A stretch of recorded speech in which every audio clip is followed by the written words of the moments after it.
Est-ce que le petit garçon est mort dans le désert après ça? Non. Dieu conduisit Ismaël et sa mère vers une terre heureuse. Le même Dieu qui est sur la montagne? Oui, peut-être, mon fils. Dieu conduisit Ismaël et sa mère vers une terre heureuse, rapporte Moïse à son fils Gershom, toujours dans le film de Cécile B. 2000, Les 10 commandements. Cette mère a un nom et elle s'appelle Agar et c'est notre héroïne du désert de ce jour.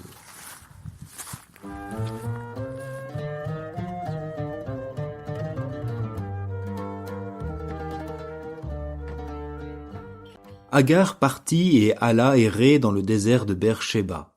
Avant de rejoindre cette femme dans ce désert et dans son errance, il convient sans doute de nous rappeler qui est Agar. Nous sommes dans le cycle d'Abraham, le patriarche à qui Dieu a promis une terre et une descendance nombreuse.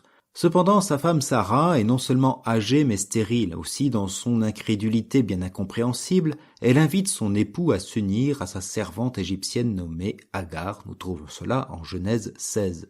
Elle donnera au patriarche un fils nommé Ismaël, le père de nos Ismaélites rencontrés lors de la vente de Joseph par ses frères au désert numéro 15. Or, 5 chapitres et bien des années plus tard, 14 ans selon Genèse, Sarah, qui se riait du projet de Dieu, met au monde un enfant nommé Isaac. Ainsi commence notre récit.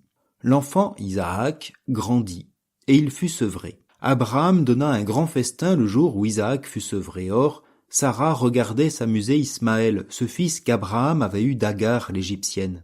Elle dit à Abraham, « Chasse cette servante et son fils, car le fils de cette servante ne doit pas partager l'héritage de mon fils Isaac. » Cette parole attrista beaucoup Abraham à cause de son fils Ismaël.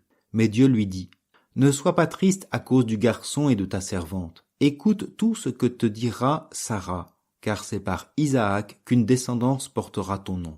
Mais je ferai aussi une nation du fils de la servante, car lui aussi est de ta descendance. » Il y a 2 projets dans ce récit, ou plutôt 2 visions de l'héritage. Il y a le projet de Sarah, bien humain, qui ne veut plus de la présence d'Agar et de son fils. Alors ce n'est pas nouveau. Déjà, lorsqu'Agar fut enceinte, Sarah craignait de perdre sa place d'épouse à cause de l'attitude de l'Égyptienne. Leur désaccord, pour résumer, avait obligé Agar à fuir au désert avant qu'un ange aussi la rattrape et la fasse retourner au camp d'Abraham. Notre situation n'est donc pas nouvelle. Sarah craint pour l'héritage de son fils, elle craint son appauvrissement. Selon Sarah, hériter, c'est diviser des biens. Et puis, il y a le projet de Dieu, pour qui hériter, c'est multiplier une promesse. Certes, Isaac, l'enfant de la promesse, deviendra le père d'Israël Jacob. Mais il y a aussi un don prévu pour Ismaël, c'est ce que nous raconte la suite de notre récit. Abraham se leva de bon matin, il prit du pain et une outre d'eau. Il les posa sur l'épaule d'Agar, il lui remit l'enfant, puis il la renvoya. Elle partit et alla errer dans le désert de Beer-Sheba. Quand l'eau de l'outre fut épuisée, elle laissa l'enfant sous un buisson et alla s'asseoir non loin de là, à la distance d'une portée de flèche. Elle se disait « Je ne veux pas voir mourir l'enfant ». Elle s'assit non loin de là. Elle éleva la voix et pleura.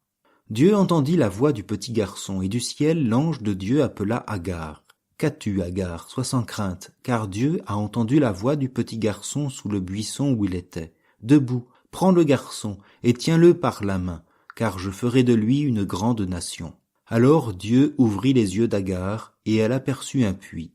Elle alla remplir l'outre et fit boire le garçon. Nous voilà donc dans notre désert. Ce désert est celui de l'égarement et de la mort pour l'enfant et l'égarement pour une mère qui ne sait plus que faire. Plus de pain ni d'eau dans un désert sec et rocailleux. Ce n'est pas tant le pain et l'eau qui manquent d'ailleurs que l'espérance. Il ne reste qu'à attendre la mort de l'enfant. Une fois de plus, Dieu tend l'oreille.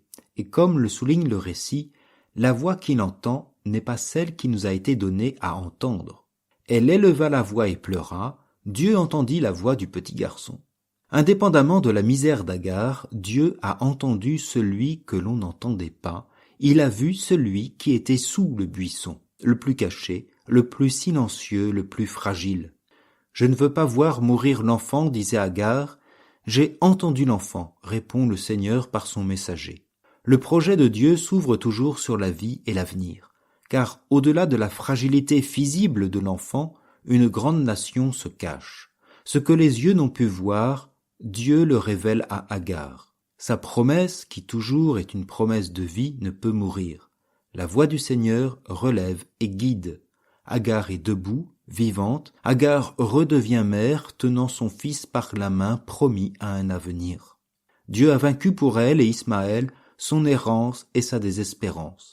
Un puits les attend, non pas une citerne, un vrai puits, profond, plein d'eau fraîche, un puits que ses yeux, et que nos yeux peut-être, ne pouvaient voir, un puits de vie et d'espérance révélé par sa parole. Et Ismaël deviendra ainsi l'ancêtre des nomades du Sinaï et du Néguev. Dieu dit Genèse, Dieu fut avec lui, il grandit et habita au désert, et il devint un tireur à l'arc. Il habita au désert de Paran, et sa mère lui choisit une femme du pays d'Égypte. Et demain nous resterons au désert avec un autre manque de pain. Bonne journée, en compagnie de la parole de Dieu.